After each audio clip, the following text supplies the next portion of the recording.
Estamos en un momento de cambio en América Latina y fundamentalmente en América del Sur a propósito el cambio ocurrido con los llamados gobiernos transformacionistas, que fueron los gobiernos de la época o marcada por la época del presidente Chávez o esta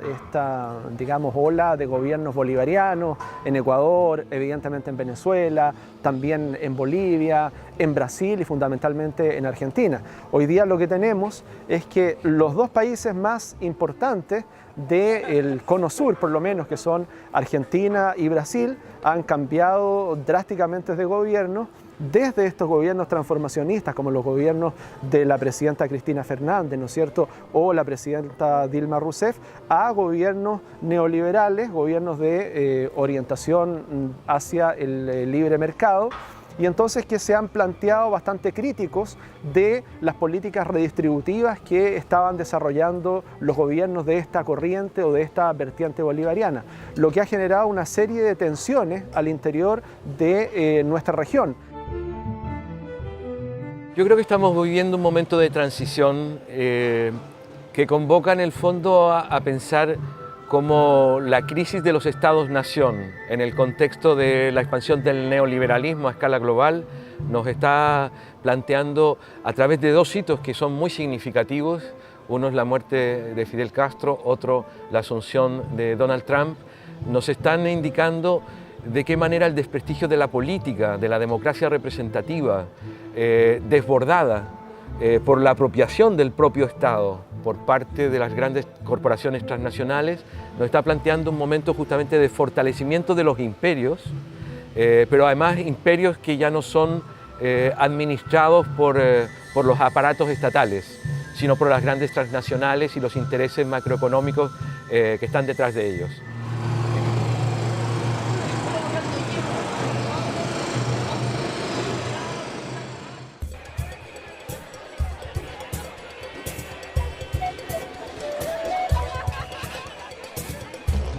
En el contexto latinoamericano tenemos ya evidencias de lo que ha venido sucediendo en los últimos años, de un fortalecimiento de las tendencias más conservadoras en el pensamiento social. Esto no solamente dentro de las clases gobernantes, sino que también dentro de las manifestaciones populares. En este contexto, por supuesto, que también se da como contrapartida frente a los fenómenos políticos que van emprendiendo estas tendencias y estos gobiernos, se producen reacciones a nivel social y a nivel popular, en la cual también vemos un fortalecimiento de los movimientos sociales. Por lo tanto, se puede prever de que en los años venideros estas dos tendencias van a estar en permanente tensión y conflicto, pudiéndose manifestar tanto en términos pacíficos como en términos violentos.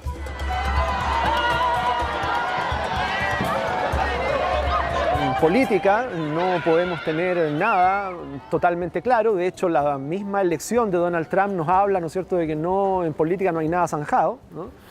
Por lo tanto, lo que se espera es que el presidente Donald Trump, como ya lo ha anunciado, revise los tratados de libre comercio que mantiene con países latinoamericanos y que evidentemente continúe la política republicana, ¿no es cierto?, que tiene que ver fundamentalmente, ¿no es cierto?, con el problema de la inmigración latina o hispana, como ellos dicen, hacia los Estados Unidos. Aquello, ¿no es cierto?,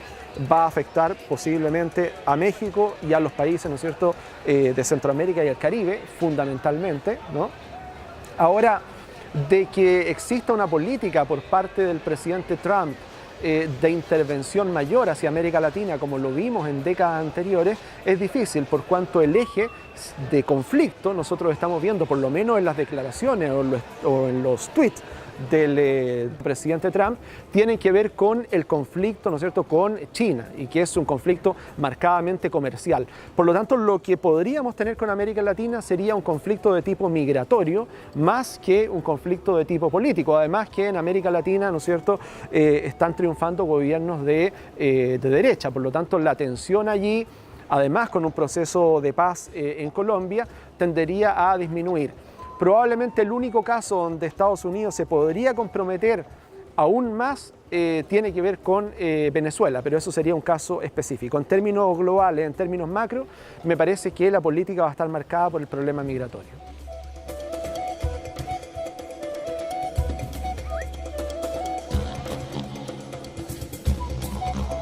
En consecuencia, la pregunta es ¿qué va a ocurrir con lo que hasta ahora se denominaba tercer mundo, países periféricos, en el caso muy particular de América Latina, cómo estos dos hechos, uno que convoca justamente al camino propio latinoamericano, que convoca justamente a la liberación nacional, a la descolonización del pensamiento y de la política, y por otro lado el reforzamiento justamente de un nuevo colonialismo imperialista que lo que está haciendo justamente es poner fronteras, levantar muros, cuestionar la migración, potenciar tramposamente un espíritu nacionalista y sobre todo, y yo creo que para nosotros como comunicadores más grave aún, la avanzada de una nueva persecución de la libertad de expresión y del derecho a la comunicación.